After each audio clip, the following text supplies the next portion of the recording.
আসসালামু আলাইকুম প্রিয় শিক্ষার্থীরা, জাগরিকে আজকে আমি আলোচনা করব ষষ্ঠ শ্রেণীর জীবন ও জীবিকা এ বইয়ের 87 নম্বর পৃষ্ঠা নিয়ে। শিক্ষার্থীরা, 87 নম্বরে আমরা একটি কাজ দেখতে পাচ্ছি। আমরা প্রথমেই উপরের অংশটুকু পড়ে নিই।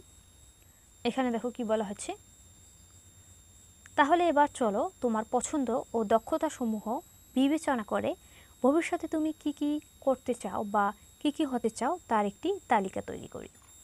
শিক্ষার্থীরা, এখানে একটি তালিকা তৈরি করতে হবে, আমার ইচ্ছা তালিকা। এই তালিকার নাম হচ্ছে আমার ইচ্ছা তালিকা।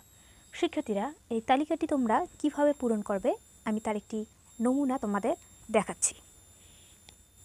তোমাদের জন্য আমি একটি তালিকা তৈরি করে রেখেছি, আমার ইচ্ছা তালিকা।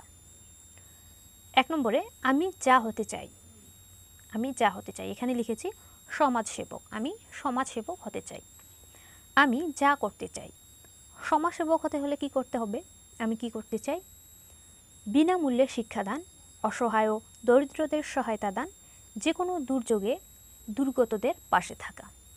সমাজসেবক হিসাবে এই কাজগুলো করতে চাই। 2 নম্বরে আমি যা হতে চাই, আমি হতে চাই উদ্যোক্তা।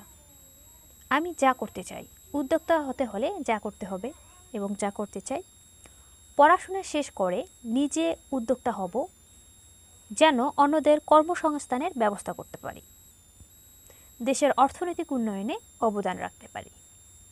3 নম্বরে আমি যা হতে চাই, আমি হতে চাই চিকিৎসক। এজন্য আমি যা করতে চাই, চিকিৎসক হয়ে কি করব?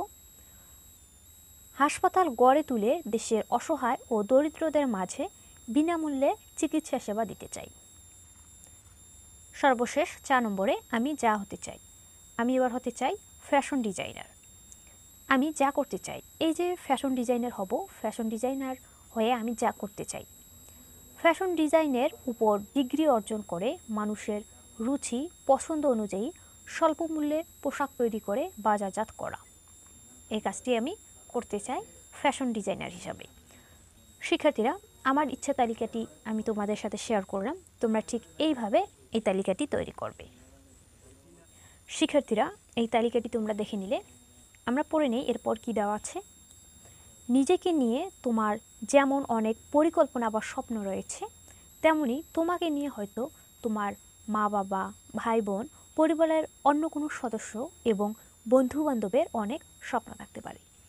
শিক্ষার্থীরা, এতক্ষণ আমরা আমার ইচ্ছে তালিকা দেখলাম। আমাকে নিয়ে যে শুধু আমারই ইচ্ছে বা স্বপ্ন রয়েছে এমনটা কিন্তু নয়। তোমাকে নিয়ে যে শুধু তোমারই স্বপ্ন রয়েছে এমনটা নয়। তোমার বাবা মা, তোমার ভাই বোন বা পরিবারের সদস্য, বন্ধুবান্ধব অনেকেরই তোমাকে নিয়ে স্বপ্ন থাকতে পারে। চলো একটা মজার কাজ করি। তোমার অভিভাবক, ভাই বোন ও বন্ধুবান্ধবের কাছে জিজ্ঞাসা করো তোমার পছন্দ কি, তোমার যোগ্যতাগুলো কি এবং তারা তোমাকে ভবিষ্যতে কি হিসেবে দেখতে চায়। মা, বাবা, ভাই, বোন ও বন্ধুদের জন্য নিচের ছক অনুযায়ী তোমার খাতার আলাদা আলাদা পৃষ্ঠায় ছক তৈরি করো। আলাদা আলাদা করে সবার মতামত গ্রহণ করার পর নিচের ছকে মতামতগুলো লিখো। শিক্ষার্থীরা, আমরা একটি ছক দেখতে পাচ্ছি, নিজের সম্পর্কে নিকটজনের ভাবনা। এই যে তোমাকে নিয়ে শুধু তোমারই স্বপ্ন আছে এমনটা নয়, তোমার বাবা মা, ভাই বোন, আত্মীয় স্বজন, তোমার বন্ধু বান্ধব, তোমার শিক্ষক মণ্ডলী, তাদেরও স্বপ্ন থাকতে পারে তোমাকে নিয়ে।